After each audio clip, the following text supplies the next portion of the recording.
Assalamualaikum warahmatullahi wabarakatuh. Salam guru penggerak. Perkenalkan saya Ibnu Ediono SPD, calon guru penggerak angkatan 11 Kota Bekasi. Pada video ini saya akan memaparkan hasil dari demonstrasi kontekstual modul 3.1, yaitu pengambilan keputusan berbasis nilai-nilai kebajikan sebagai seorang pemimpin. Tugasnya adalah mewawancarai pimpinan sekolah.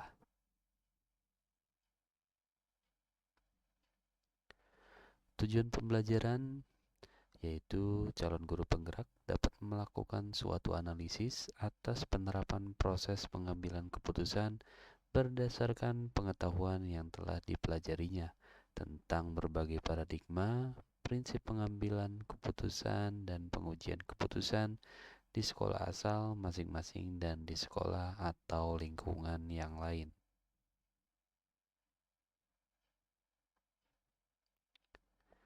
Narasumber yang dipilih yang pertama adalah Ibu Siti Khotijah SPD IMM, yaitu Kepala Sekolah SD Islam Teratai Putih Global, dan yang kedua adalah Ibu Yulia Astuti Wahyuning Tias SPD, yaitu Kepala KBTK Islam Teratai Putih Global. Hasil wawancara dengan narasumber yang pertama, yaitu Kepala Sekolah SD Islam Teratai Putih Global. Kasus yang pernah dihadapi oleh Bu Siti berkaitan dengan kebijakan penentuan nilai siswa dalam pengisian rapot.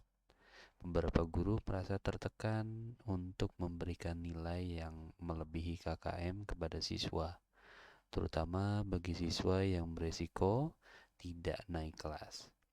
Hal ini terjadi menjelang pembagian raport ketika ditemukan sejumlah siswa yang nilainya di bawah KKM. Ada kekhawatiran bahwa jika nilai-nilai tersebut tidak dinaikkan, siswa-siswa tersebut akan berpotensi tidak naik kelas. Para guru merasa dilema, karena di satu sisi ingin membantu agar siswa tidak tertinggal, tetapi di sisi lain merasa tidak sesuai dengan prinsip keadilan, dengan penilaian yang seharusnya mencerminkan kemampuan siswa yang sebenarnya. Yang pertama, selama ini bagaimana Anda mengidentifikasi kasus-kasus yang merupakan dilema etika dan bujukan moral?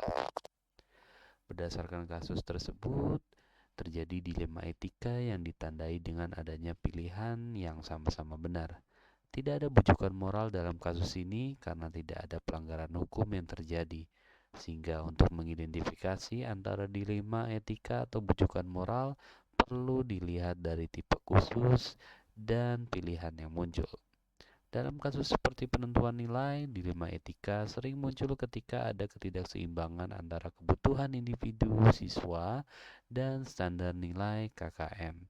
Kasus ini merupakan dilema antara rasa keadilan dan rasa kasihan. Yang kedua, selama ini bagaimana Anda menjalankan pengambilan keputusan di sekolah Anda? Terutama untuk kasus-kasus di mana ada dua kepentingan yang sama-sama benar atau sama-sama mengandung nilai kebajikan. Saya biasanya mengajak beberapa orang dari tim pimpinan dan pengelola sekolah untuk berdiskusi. Kami mempertimbangkan semua sisi dari masalah dan dampaknya sebelum memutuskan. Kami berusaha mencapai kesepakatan bersama yang adil untuk semua. Pertama, mendengarkan semua pihak terkait secara objektif untuk memahami akar masalah. Kemudian, mempertimbangkan jangka pendek dan jangka panjang dari setiap keputusan. Memastikan bahwa keputusan tersebut tidak hanya adil, tetapi memberikan manfaat terbaik bagi perkembangan siswa. Yang ketiga, langkah-langkah atau prosedur seperti apa yang biasanya Anda lakukan selama ini? Saya biasanya mengikuti langkah-langkah berikut. Pertama, saya mengadakan diskusi dengan para guru untuk mendengarkan pandangan dan kekhawatiran mereka terkait penilaian dan kebijakan KKM. Kedua, saya mengumpulkan data dan analisis mengenai kinerja siswa, termasuk faktor apa yang mempengaruhi hasil belajar mereka. Selanjutnya, saya mengedepankan prinsip keadilan dengan mempertimbangkan konteks masing-masing siswa. Kemudian saya merumuskan solusi untuk melibatkan perbaikan strategi pembelajaran dan bimbingan tambahan bagi siswa yang membutuhkan. Alih-alih hanya menaikkan nilai, terakhir saya memastikan bahwa semua keputusan dan langkah yang diambil didokumentasikan dengan baik dan disosialisasikan kepada seluruh pihak yang terlibat agar transparansi dan akuntabilitas tetap terjaga. Yang keempat, hal-hal apa saja selama ini Anda anggap efektif dalam pengambilan keputusan pada kasus-kasus dilema etika? Beberapa hal yang saya anggap efektif antara lain pertama, melakukan pendekatan kolaboratif dengan melibatkan semua pemangku kepentingan. Kedua, menggunakan data dan analisis yang objektif untuk mengambil konteks dan alasan di balik kinerja siswa, sehingga keputusan yang diambil berdasarkan fakta. Ketiga, mengedepankan prinsip keadilan dan transparansi dan menjelaskan kepada semua pihak terkait proses penilaian. Keempat, memberikan dukungan tambahan kepada siswa yang membutuhkan, seperti bimbingan atau remedial. Terakhir, merefleksikan dan mengevaluasi hasil keputusan secara berkala untuk memastikan bahwa langkah-langkah yang diambil sesuai dengan tujuan pendidikan dan memberi dampak positif bagi siswa. Kelima, hal-hal apa saja yang selama ini merupakan tantangan dalam pengambilan keputusan pada kasus-kasus dilema etika. Tekanan dari berbagai pihak, seperti keinginan membantu siswa agar tidak tertinggal dan tidak mengulang kelas, versus kewajiban menjaga integritas penilaian yang adil dan objektif. Selain itu, munculnya perasaan empati terhadap siswa yang berpotensi gagal seringkali berbenturan dengan tanggung jawab untuk memastikan bahwa nilai-nilai yang diberikan mencerminkan kemampuan siswa secara tepat, tanpa ada intervensi dari yang tidak etis. Yang keenam, apakah Anda memiliki sebuah jadwal tertentu dalam sebuah penyelesaian kasus dilema etika? Apakah Anda langsung menyelesaikan di depan atau memiliki sebuah jadwal untuk menyelesaikannya? Bentuk atau prosedur apa yang Anda jalankan? Saya lebih memilih untuk tidak langsung menyelesaikan di tempat, melainkan mengatur sebuah jadwal untuk menganalisis dan mendiskusikan kasus tersebut secara mendalam dengan tim pengajar. Prosedur yang saya jalankan meliputi mengumpulkan data terkait situasi yang dihadapi, mengadakan pertemuan untuk mendiskusikan berbagai perspektif, mempertimbangkan nilai-nilai yang terlibat, dan merumuskan solusi untuk mempertimbangkan kepentingan semua pihak sebelum akhirnya mengambil keputusan yang adil dan transparan. Ketujuh, adakah seseorang atau faktor-faktor yang selama ini mempengaruhi atau membantu Anda dalam pengambilan keputusan dalam kasus-kasus dilema etika? Faktor-faktor yang mempermudah proses tersebut adalah termasuk dukungan dari rekan-rekan guru yang memiliki perspektif dan pengalaman beragam, adanya pedoman penilaian yang jelas dari dinas pendidikan, serta keterlibatan orang tua dalam mendiskusikan tantangan yang dihadapi siswa. Selain itu, komunikasi terbuka dengan para siswa untuk memahami kebutuhan dan tantangan mereka juga sangat membantu dalam merumuskan keputusan yang lebih adil dan tepat. Kedelapan, dari semua hal yang telah disampaikan, pembelajaran apa yang Anda dapat petik dari pengalaman Anda mengambil keputusan dilema etika? Saya belajar bahwa penting untuk menyeimbangkan antara kepentingan siswa dan prinsip keadilan dalam penilaian. Keputusan harus didasarkan pada analisis yang mendalam terhadap kondisi setiap siswa, melibatkan komunikasi yang terbuka dengan rekan-rekan guru dan orang tua, serta mempertimbangkan dampak jangka panjang dari setiap keputusan terhadap perkembangan akademik dan karakter siswa. Hal ini mengajarkan saya bahwa keadilan dalam penilaian tidak hanya tentang angka, tetapi juga tentang memberikan dukungan yang tepat untuk membantu siswa tumbuh dan berkembang. Hasil wawancara dengan narasumber yang kedua yaitu Kepala KBTK Islam Teratai Putih Global. Kasus yang pernah dihadapi oleh Ibu Yuli berkaitan dengan perilaku siswa, di mana ada siswa di TK ini yang seringkali kehilangan makanan. Setelah dicek CCTV, ternyata ada siswa yang suka mengambil makanan di tas temannya di jam belajar. Siswa tersebut seringkali izin ke toilet, tetapi ternyata siswa tersebut berkeliling dan membuka tas temannya untuk mencari bekal makanan yang dibawa temannya. Tentunya ini adalah kasus dilema etika. Yang pertama, selama ini bagaimana Anda mengidentifikasi kasus-kasus yang merupakan dilema etika dan bujukan moral? Untuk mengidentifikasi, saya melihat apakah terdapat konflik antara aturan disiplin sekolah dan kebutuhan siswa yang lebih mendalam, seperti faktor emosional atau akademis yang mungkin mempengaruhi perilaku mereka. Saya juga akan mengevaluasi apakah tindakan siswa didorong oleh tekanan sosial, ketidaknyamanan dalam menghadapi pelajaran tertentu, atau kesulitan pribadi yang tidak terlihat. Yang kedua, selama ini bagaimana Anda menjalankan pengambilan keputusan di sekolah Anda, terutama untuk kasus-kasus di mana ada dua kepentingan yang sama-sama benar atau sama-sama mengandung nilai kebajikan. Dalam pengambilan keputusan di sekolah, terutama ketika menghadapi kasus dengan dua kepentingan yang sama-sama benar, saya akan mempertimbangkan keseimbangan antara menegakkan aturan dan memahami kebutuhan siswa. Saya akan menganalisis situasi dari berbagai perspektif, termasuk dampaknya terhadap lingkungan belajar, kesejahteraan siswa, dan tujuan pendidikan jangka panjang. Yang ketiga, langkah-langkah atau prosedur apa yang biasanya Anda lakukan selama ini? Selama ini langkah-langkah atau prosedur yang saya lakukan ketika menghadapi kasus seperti ini meliputi beberapa tahapan. Pertama, saya akan mengumpulkan informasi dari guru yang bersangkutan, wali kelas, serta siswa itu sendiri untuk memahami latar belakang masalah. Kedua, saya mengadakan pertemuan dengan siswa yang terlibat untuk mendengarkan alasan mereka.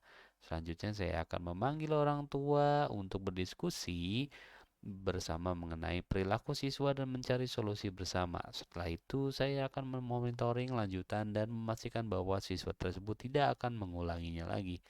Yang keempat, hal-hal apa saja yang selama ini Anda menganggap efektif dalam pengambilan keputusan pada kasus-kasus dilema etika? Saya menganggap beberapa hal berikut sebagai langkah yang efektif. Pertama, melibatkan semua pihak terkait siswa, guru, dan orang tua dalam proses diskusi untuk memahami sudut pandang mereka secara mendalam.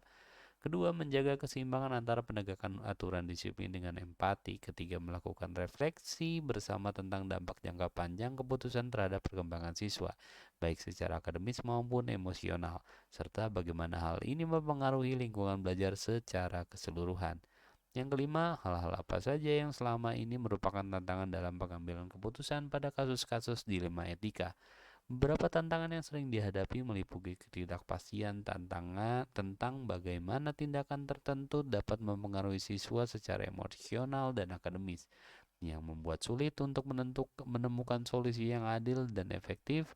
Selain itu, adanya perbedaan pandangan antara guru, siswa, dan orang tua mengenai cara penanganan masalah kedisiplinan dapat menciptakan konflik dalam mencapai mufakat.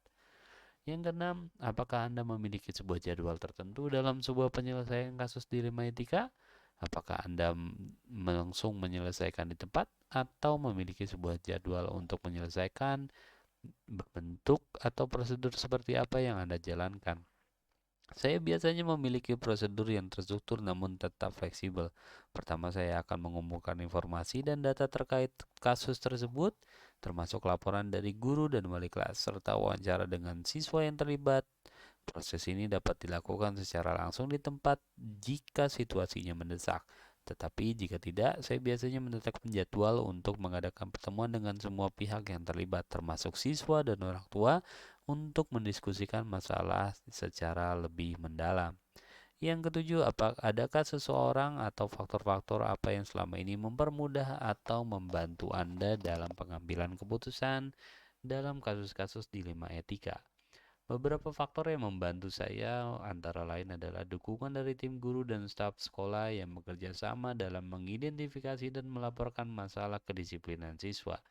Kolaborasi dengan wali kelas juga sangat berharga karena mereka sering memiliki pemahaman yang lebih mendalam tentang dinamika siswa di dalam kelas.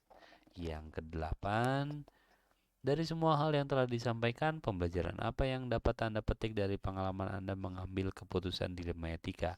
Pembelajaran yang dapat dipetik adalah pentingnya pendekatan yang holistik dan kolaboratif dalam menyelesaikan masalah, yaitu melibatkan siswa, guru, dan orang tua untuk memahami latar belakang perilaku siswa dan menciptakan lingkungan belajar yang lebih mendukung, sekaligus menjaga konsistensi dalam penerapan aturan dan konsistensi.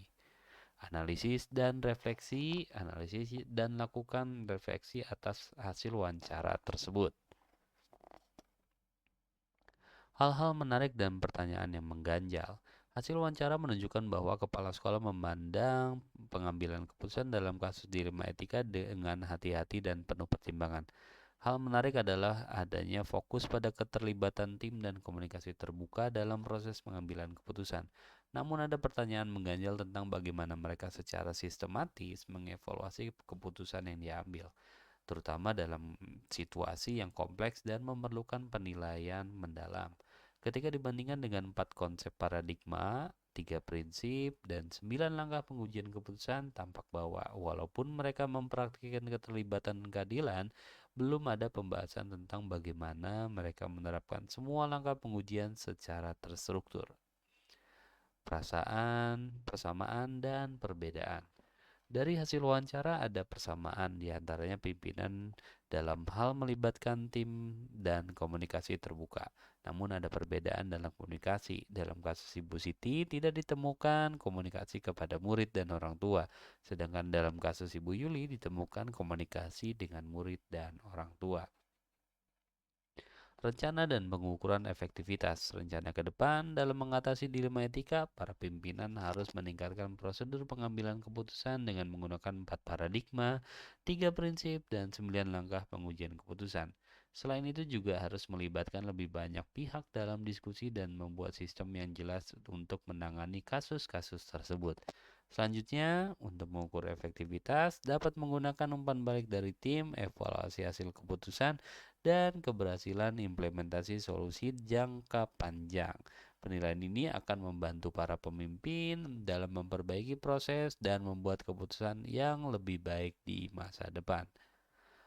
Terakhir, penerapan pengambilan keputusan. Saya akan menerapkan prinsip-prinsip pengambilan keputusan dilema etika dengan memaksimalkan bahwa setiap keputusan mempertimbangkan semua aspek dan melibatkan masukan dari berbagai pihak dan tentunya harus berpihak pada murid.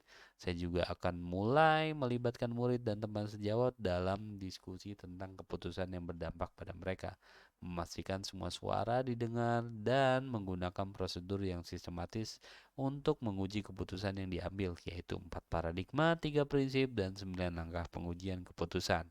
Penerapan ini tentu saja akan dimulai segera dan akan menjadi bagian dari proses rutin dan dalam menangani kasus-kasus etika di lingkungan sekolah. Demikian demonstrasi kontekstual modul 3.1 yang saya buat dari hasil wawancara. Terima kasih. Salam guru penggerak. Wassalamualaikum warahmatullahi wabarakatuh.